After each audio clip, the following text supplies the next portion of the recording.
బంగారు మైసమ్మ టెంపుల్‌లో ఉన్నాం. ఇక్కడే పూజారి సాయికృష్ణ, అయ్యగారి సాయికృష్ణ అప్సరా అనే ఆమె మహిళని హతమార్చిన ఒకానొక ఘటన జరిగిన దానికి ఇది కేంద్ర స్థానం.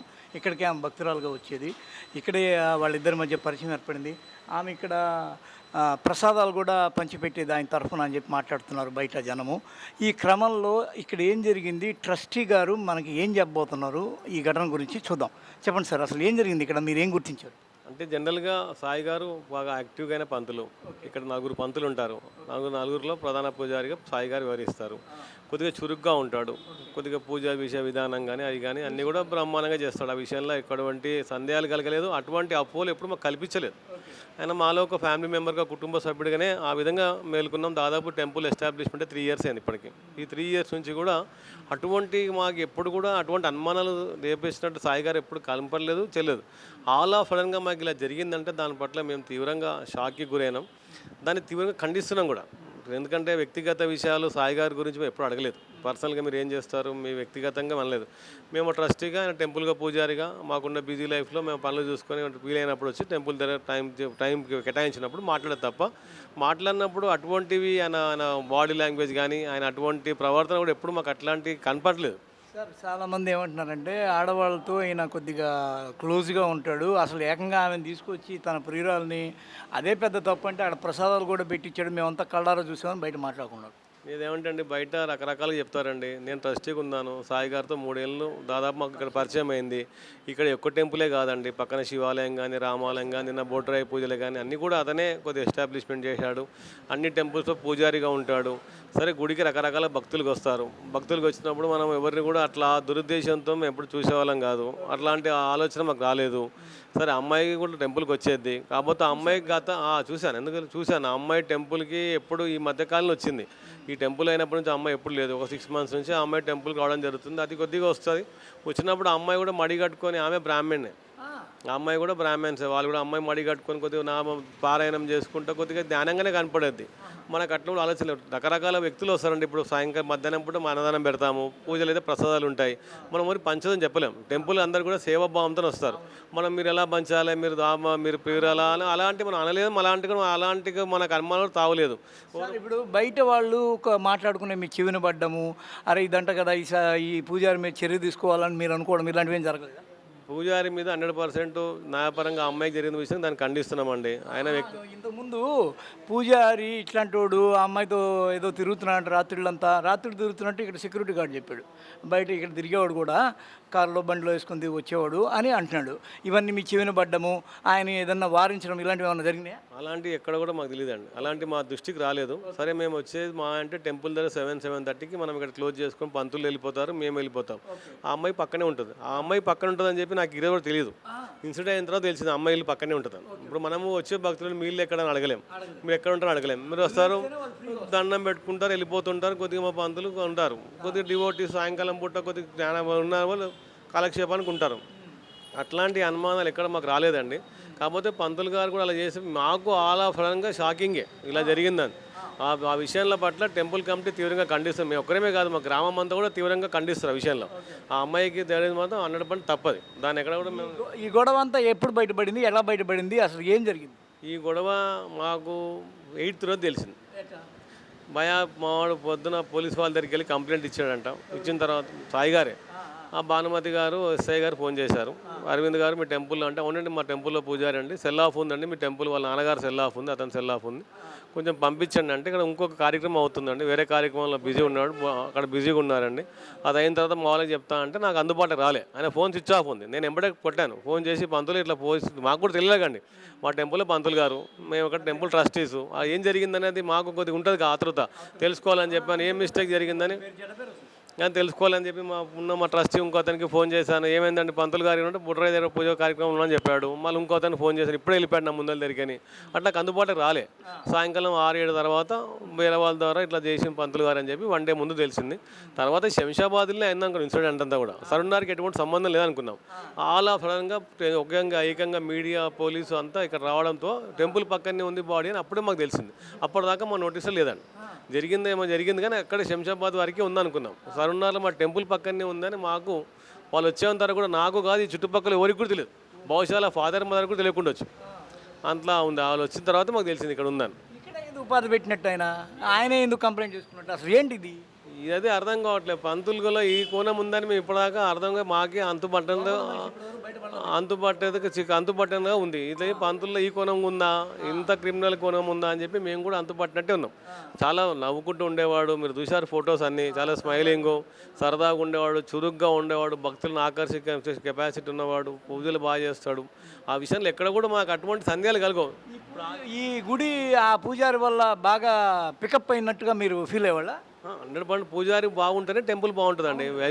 ఏ వ్యవస్థలైనా సరే కూడా ప్రతిష్టంగా ఉండాలంటే ట్రస్టీతో పాటు పూజారి, ఛానల్ బాగుండాలంటే మీరు బాగుండాలి, మీ యజమాని బాగుంటే మీలాంటి అందరూ వర్క్ చేస్తేనే అది బాగుంటుంది. ఈ టెంపుల్ తన కూడా పాత్ర కీలకంగా ఉంది, లేనట్లేదు. నేను ఇలా ఏదో జరిగిందని అబద్ధం ఆడాల్సిన పని లేదు. టెంపుల్లో కూడా పంతులు చురుగ్గా పాత్ర పోషించేవాడు. మా సహకారం ఉండేది, మనకు పూజ విధానం రాదు, మనం ట్రస్టీగా ఉండేది, పైన పనులు చూసుకునే వాళ్ళము, పూజలు చేసేదంతా వాళ్ళే, దీపధూప నైవేద్యాలు పెట్టేది ఇవన్నీ కూడా వాళ్ళే చేస్తారు. మనకేం వచ్చింది, పంతులు గారు ఏది చెప్తే తినాల్సిందే. కానీ మనకి ఈ విషయం పూజల పట్ల అవగాహన ఉండదు. పంతులు ఏది చేస్తే మంచిది, ఏది చేస్తే తప్పని ఆయన అడిగే డిపెండ్ అయ్యి మనం ముందుకెళ్తాం. మనమే నిర్ణయాలు తీసుకోలేము, ఎందుకంటే చేస్తే ఏం అరిష్టమైద్దో, మనకి ఏం అన్యాయం జరుగుద్దో మనకు సెంటిమెంటు. అలాంటివి అంతా కూడా పంతులు గారే నమ్మేది. ఈరోజు కూడా ఏం చేసినా కూడా పెట్టొద్దా పంతులు గారే అడుగుతాం. మనం ఎంత టైం ఏం చేసినా రాయి తీస్తాం, పౌర్ణమి ఏది పెడతాం అని పంతులు గారి మీద డిపెండే ఉండేది. అట్లా నలుగురు పంతుల పైన డిపెండ్ అయ్యేది, కొంత బయట పంతులు సలహాలు ఇచ్చేది, ఇవన్నీ కూడా తీసుకునే మూవ్ అయ్యింది. ఇలా తినడం దాన్ని మాత్రం మేము బాగా అంత ఉన్న వాళ్ళందరూ కూడా ఇబ్బందికరంగానే ఉన్నాం కొద్దిగా. ఇప్పుడు 3 ఏళ్ల నుంచి మీకు ఆయన పరిచయము, ఇప్పటి వరకు ఆయన మీద డౌట్ రావడం కానీ, ఈయన ఏదన్నా ఇంకేదన్నా వ్యవహారాలు చేస్తున్నాడని కానీ, ఇది డబ్బు వ్యవహారాలు కానీ, చందాల వ్యవహారాలు కానీ, ఇంకేమన్నా ఇబ్బందులు కానీ, అరే ఈ పూజారెడ్డి చేస్తున్నాడని మీ ట్రస్టీ సభ్యులు అనుకోవడం కానీ ఏమైనా జరిగినాయా? మాకు అటువంటిది లేదండి. సరే టెంపుల్ అన్నప్పుడు కొద్దిగా చందాలు తెచ్చినప్పుడు పంతులు కాబట్టి కొద్దిగా అటో ఇటో అది వేరే, అది దాని పెద్ద ఇష్యూసే కాదు. ఆ విషయంలో మనం కూడా ఎప్పుడు అడగలేదు. అంత కఠినంగా ఈ లెక్కలు ఇవ్వాలండి అవన్నీ ఎప్పుడు, ఎందుకంటే అన్ని ఖర్చులు ఉంటాయి, ఏదో ఉంటుంది, మిస్లెన్సెస్ ఎక్స్పెన్సెస్ పోతే దానికి మనం గిలిగజాలు పెట్టుకోలేం. సొసైటీలు ఉంటాం, టెంపుల్ అనేది కూడా అటువంటి ఏవి డిస్టర్బెన్సెస్ లేవు. డబ్బులు హుండీలో వేయాలి, పూజారికి ఇవ్వద్దు అలాంటి మీరేం చెప్పండి. ఫైనాన్షియల్గా వెళ్ళండి ఏంటంటే పెద్దగా అంత పేరు మోసిన టెంపుల్, పెద్ద ఇది ఏదో తిరునాళ్ళ టెంపుల్ అంత గొప్పలు వచ్చేది. ఇక్కడ పంతులు పనిచేసి నెలనాడు జీతం ఇవ్వడానికి ఇబ్బందికరంగా ఉంటుంది. ఒక్కో మంత్ మేము అందరం కలిసి టెంపుల్ తీసుకు సమకూర్చి, వీళ్ళు మీలాంటి వాళ్ళు వచ్చిన వాళ్ళ దగ్గర 500 గోత్రనామాలు కట్టించుకొని అవి సమకూర్చి అమౌంట్ అడ్జస్ట్ చేసేవాళ్ళం తప్ప అంత ఫ్లోటింగ్ అమౌంట్ అంత ఏముంటుంది లేదండి. ఎవరైనా మీలాంటి వాళ్ళు భక్తులు వచ్చి ఇస్తేనే డెవలప్మెంట్ అంతే తప్ప అంత పెద్దగా లక్షల రూపాయలు ఫ్లోట్ అయ్యేంత అక్కడ ఏం యాక్టివిటీ లేదు. అంత అమౌంట్ కూడా రాదు ఇక్కడికి. జనాలకు వచ్చినా నెల సరిపడే ఖర్చులు 30,000 ముగ్గురు మెయింటెనెన్స్, ఒక స్వీపర్ ఖర్చులు, దీపధూప నైవేద్యాలకు అంతవరకే తప్ప పెద్దగా అంత అమౌంట్ వచ్చేది కాదు. గొడవ అంత అమౌంట్ లేదు ఇక్కడ.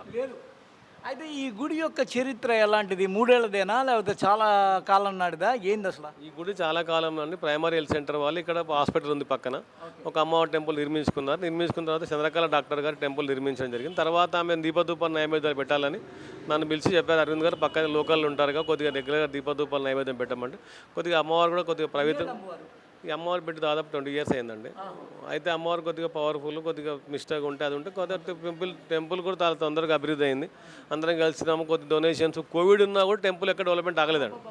కోవిడ్ టైంలోనే దీన్ని పునర్ప్రతిష్ఠ చేయడానికి ముందుకెళ్ళాం. వెళ్ళిన తర్వాత టెంపుల్ కూడా అన్ని విధాలుగా డెవలప్మెంట్ అయింది. టక్కటక్క దాతలు రావడము, ఇది కట్టేయడము, గోపురం ఇప్పేయడము, ఇట్లా ఇది తాపడం ఇప్పేయడము, రకరకాలుగా అయింది. అటువంటిది ఎక్కడ కూడా డిస్టర్బెన్సెస్ అసలు ఎటువంటిది లేదండి.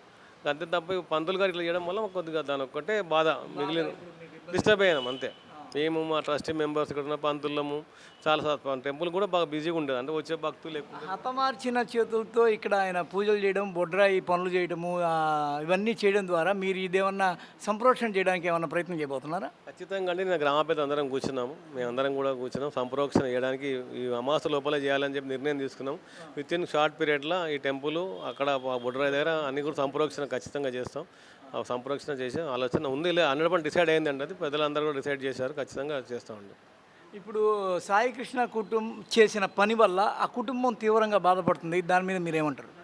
కుటుంబము తీవ్రంగా బాధపడదు కాదండి. ఇలా మా సరుణగలిగిన బొడ్రాయి పార్టిసిపేషన్ చేసిన మా బొడ్రాయి పెద్దలు కానీ, మేము ఇక్కడ బంగారం వేసే వెళ్ళం కానీ అందరం కూడా బాధపడుతున్నాం. వాళ్ళ కుటుంబంకి ఎంత బాధ ఉందో. ముఖ్యంగా సాయికృష్ణ భార్య పిల్లలు ఎఫెక్ట్ అయిపోయారు కదా ఈరోజు అతను చేసిన పని వల్ల, వాళ్ళిద్దరి యొక్క కార్యకలాపాల వల్ల. దాని మీద మీరు ఏమన్నా చర్య తీసుకోవడం కానీ వాళ్ళని ఏదో జాలిపడడం కానీ ఏమన్నా చేస్తారా? నేను ఏమంటాను, సాయి కృష్ణ గారి కుటుంబం అంటే కాదు, పక్కన అప్సర వాళ్ళ కుటుంబం కూడా డ్యామేజ్ అయింది. వాళ్ళ అమ్మగారు లేరు, వాళ్ళ అమ్మ ఒక్కతే అమ్మాయి, వాళ్ళ అమ్మకు రేపు భవిష్యత్తు ఎట్లా, ఆమెకు రేపు పట్టిన యాక్టివిటీ నడవాలి, అది కూడా ఉండదు కదా. ఇప్పుడు వాళ్ళ చర్య అంటే అందరం కలిసి నేను ఒక్కరిని తీసుకోలేను, అందరం కలిసి మాట్లాడి నిర్ణయం తీసుకుంటాం. ఈ సాయి కృష్ణ గారి కుటుంబం కంటే ఎక్కువ నష్టం ఆ కుటుంబం ఎక్కువ నష్టపోయింది. నేను ఎంత ట్రస్టీగా మాట్లాడినా సాయి కృష్ణ గారి పంతులు ఉన్నా కూడా మేజర్గా ఓవరాల్గా చూసుకుంటే మేజర్గా నష్టపోయింది అప్సర కుటుంబమే. సాయి కృష్ణ గారికి డ్యామేజ్, ఆయన రేపు బేలు మీద వస్తాడో ఏదో చేసుకుంటాడు, ఏదో అవుతుంది. మేజర్గా నష్టపోయింది ఆయన, కొద్దిగా ఫేమ్ పోయింది, నేమ్ పోయింది, పాపులారిటీ పోయింది. అక్కడైతే ఒక ప్రాణం పోవడం వల్ల కుటుంబాల అమ్మకైతే ఆధారమే పోయింది, లేకుంటే జీవనాధారమే పోయింది. కానీ మేజర్గా ఆ కుటుంబం కంటే ఎక్కువ నష్టపోయింది అప్సర గారి కుటుంబం నష్టపోయిందండి. వాళ్ళ కుటుంబం బాగా డ్యామేజ్ అయిందండి. సాయి గారు రేపు ఎట్లా మొగతను బెయిల్ మీద వస్తారు, ఏదో యాక్టివిటీ చేసుకుంటాడు, తెలియగలడు, ఇంటెలిజెంటు, చదువుకున్న వ్యక్తి, వాళ్ళంతా కూడా బాగా. కానీ ఆయన తిరిగి వస్తే మీరు పూజారికి ఇంకా పెట్టుకోరు, ఇలాంటి గోళ్ళు అసలు ప్రవేశమే ఉండకపోవచ్చు. నేను ఏమంటాను, అలాంటి మా సాయి కృష్ణ గారు మళ్ళీగా దయచేసి నేను ఆయన వేడుకుంటున్నా, మళ్ళీగానే పూజారిగా మళ్ళీ అవతారం ఎత్తొద్దు, దాని గురించి డిస్కషన్ పెట్టుకోవద్దు. అంతేగాని మళ్ళీ ఈ పని చేస్తే ఆ టెంపుల్లకు మళ్ళీ అరిష్టము, ఆ టెంపుల్ అంతా కూడా నికృష్ట వేసలేస్తే మళ్ళీ కూడా ఇంకా మన హిందూ ధర్మం మీద, మన సనాతన ధర్మం మనమే పొడుచుకున్నట్టు అవుతుంది. దయచేసి ఆయన ఒకటే చెప్తున్నాం, ఇంక నీ టెంపుల్ వద్దు బాబు, నువ్వు వచ్చినాక దూరం పోయి బతుకుతావా, ఇక్కడే బతుకుతావు, కూలినాలు చేసుకొని టెంపుల్ జోలికి పోకి, నువ్వు ఆ గోశాలలో ముట్టకు, ఈ వద్దు. ముందే మన హిందువుల దేశంలో మన హిందూ ధర్మాన్ని రకరకాలుగా మాట్లాడతారు. వేరే మతాల కంటే ఎక్కువ మతం, మన మతంలో ఏ తప్పు చేసినా అనేకమైన చిత్రీకరిస్తారు. దేశంలో ఎవరు చేయని తప్పులు ఈ మతం మీద జరుగుతున్నట్టు, దాడి చేసినట్టు మన హిందువులు మన మతాల మీద దాడి చేస్తారు. దయచేసి పంతులు గారు అట్లాంటివి చేయకుండా, మీకు నమస్కారం పంతులు గారు, ఇక దయచేసి మీరు వేరే పని చేసుకోండి. ఈ పని వద్దుగా. పంతులు కాదు, సాయి కృష్ణ పంతులు, ఓన్లీ సాయిగా జీవించిన పంతులు కొద్దిగా. పంతులు కొండి మాలాంటిని ఇబ్బంది పెట్టకు, ఇక్కడ ఎవరిని టెంపుల్ని ఇబ్బంది పెట్టకు, ఇవంతా కూడా ఇబ్బందికరమే కండి. ఇప్పుడు అంతా కూడా మీరు ఒక మాట చెప్పండి, ఇంత ఆయన గ్రంథం నడిపాడు, మీకు కనీసం స్మెల్ రాకపోవడం ఆశ్చర్యంగా ఉంది సార్. ఇప్పుడు మన టెంపుల్కి వస్తామండి, జనరల్గా సాయి గారి ఇంటికి, మా ఇంటికి సాయి గారు ఎప్పుడు రాడు, వాళ్ళ ఇంటికి మేము వెళ్ళాం. మనం ఎప్పుడు కలుసుకున్నా టెంపుల్నే కలుసుకుంటాం. కలుసుకున్న అరగంట సేపట్లో ఇక్కడ ఉన్న యాక్టివిటీస్ ఆడుకుంటాం. పంతులు గారు రేపు ఏం చేద్దాం ప్రోగ్రామ్, శ్రీరామనము, ఎలా పాలమంత్రం మాట్లాడతారండి, ఏం కార్యక్రమం చేద్దాము రేపు. కనీసం ఆ అమ్మాయి కూడా మాత్రం ఎప్పుడు అనలే కానీ ఇట్లా అయిందని, ఇంత పెద్ద గొడవ తీసుకుంటుంది. ఆ అమ్మాయి నాకు వచ్చి చెప్పినా అయిపోగాను. మీరు ఎంత అంటారు, ఆమె విక్టిమ్ ఉన్న, ఆ అమ్మాయి సాయి విక్టిమ్ అనుకుందాం, నన్ను ఇట్లా మోసం చేశారండి అరవింద్ గారు, సాయి గారు, నాకు ఏం న్యాయం చేస్తారని చెప్పి అమ్మాయిని అడగలేకండి. నన్ను అడిగినా అయిపోయేది కాదు. మళ్ళీ ఆయన పెళ్లి చేస్తామా లేకుంటే ఏదో చేస్తామా, ఏదో విధంగా ఏదో రకంగా మాట్లాడి న్యాయం సెటిల్ అనేది ఉండదు కండి. అమ్మాయి వాళ్ళు కాదండి, వాచ్మెన్ ఇచ్చి పెట్టండి. పోనీ అమ్మాయి నాకు చెప్పొచ్చు కానీ ఇక్కడే ఉంటానుగా, నా ఆఫీస్ ముందలనే, నేను సరున్నారు వాసినే, ఈ ప్రాంతాల్లో ఉంటాను, నాకు చెప్పకపోనియండి. ట్రస్టీ ఆఫీసాలో మీరు ఏదైనా వ్యాపారం చేస్తారు? నేను లేదండి, నాకు బిజినెస్ ఉంది, నేను బిల్డింగ్ ప్లానర్స్. నాకు ఇది మేజర్గా జస్ట్ డివోటీగానే ఉండేది. నాకు ఎక్కువ నా బిజినెస్ పరిమితి సెకండ్ సాటర్డే కాబట్టి, హాలిడే కాబట్టి ఇక్కడ ఉన్నాను, ఇలా ఇన్సిడెంట్ అయింది కాబట్టి వచ్చిపోయి భక్తులకు సమాధానం చెప్పాలి కాబట్టి ఇక్కడ ఉన్నాను తప్ప, నా బాధ్యతగా ఉన్నాం కాబట్టి వచ్చి. ఇక నుంచి మేము ఇలాంటివి జరగకుండా చర్యలు తీసుకుంటామని బంగారం మైసమ్మ తరఫు నుంచి, ఈ గుడి తరఫు నుంచి మీరు భక్తులకు ఏమని చెప్తారా? 100% అంటే ఆయన వ్యక్తిగత విషయాలతో సంబంధం లేదు. ఖచ్చితంగా టెంపుల్ అటువంటి తావు లేకుండా రానున్న రోజుల్లో ఏ పంతులు చేసినా ఇట్లా యంగ్స్టర్స్ పంతులు పెట్టుకోవద్దని డిసైడ్ చేసుకున్నాము. కొద్దిగా పెళ్ళైన వాళ్ళు వయసు మీద పడ్డ వాళ్ళని పెట్టుకోవడమే, అలాంటివి కూడా ప్లాన్ చేసుకుంటాము. ఇట్లా యంగ్స్టర్స్ పెట్టుకొని వచ్చే వాళ్ళని భక్తులు ఇబ్బంది పెడితే ఇదంతా వ్యవస్థకు డిస్టర్బెన్స్, మన ధర్మానికి డిస్టర్బెన్స్. గుడిలో మనం చేసే పూజలకు కానీ మనం చాలా పవిత్రంగా భావించిన బాగా అమ్మవారి భక్తుల్ని మనం పవిత్రంగా భావించి ఇక్కడికి వస్తాము, మనకు కూడా ఇబ్బందికరంగా ఉంటుంది. అందుకే కొద్దిగా వయసు పైబడ్డ వాళ్ళని పెట్టుకోవాలని నిర్ణయించుకున్నాం. యంగ్స్టర్స్ పంతులు ఎవరు కూడా పెట్టుకోము, అలాంటివి మళ్ళీ రిస్క్ చేయం. ఇది దయచేసి ఎక్కడ గుళ్ళైనా సరే యంగ్స్టర్స్ పంతులు పెట్టుకోకండి, వాళ్ళందరూ ఉద్యోగాలు చేసుకొని వయసు పైబడ్డాక మీరు పవిత్రం రమ్మని చెప్పి కోరుకుంటాను. సార్ ఇప్పటికే కుర్ర పూజారులకి పెళ్ళిళ్ళు కావట్లేదు సార్, మధ్యలో మీరు ఆ పూజారులనే పెట్టుకోవద్దంటే అసలు ఆ తరమే అంతరించిపోద్దేమో, ఒకసారి ఆలోచించండి. వాళ్ళ తరం అంతరించిపోతుంది అంటే ఇలా ఈ వ్యవస్థ ఇలా తీసుకొస్తే మన ధర్మం, మన ఇన్న సనాతన ఒక పంతుల్ని దేవుడు తర్వాత దేవుడిగా భావించదండి. దేవుడు కాలు మొక్కలేమని చెప్పి దక్షిణ ఇచ్చి పూజారికి కాలు మొక్కుతాం. మన కష్టాలు పోతాయేమో పూజారికి దండం పెట్టుకుంటే కాలు మొక్కుతాం అని చెప్పి మంచి మంచి ముఖ్యమంత్రులు, ప్రధానమంత్రులు, స్వామీజీల పాదరక్షణ చేసి నీళ్ళు వాళ్ళని పూజలు చేసి కాలు మొక్కుతున్నాం. అటువంటి వాళ్ళు తప్పులు చేస్తే మనం ఎవరు కాలు మొక్కాలి, ఎవరిని నమ్మమంటారు? ఇవాళ నేను తప్పు చేస్తే మా పంతులను సర్దిద్దాలను, అరవింద్ గారు మీరు తప్పు చేస్తున్నారు, మీ ప్రవర్తన బాగాలేదండి, మీరు గుడికి వస్తారని పంతులు నాకు చెప్పాలి. నేను పంతులు చెప్పేసి చేయలేదండి. పంతులు అంత గొప్పగా భావిస్తాం మన హిందూ ధర్మంలో.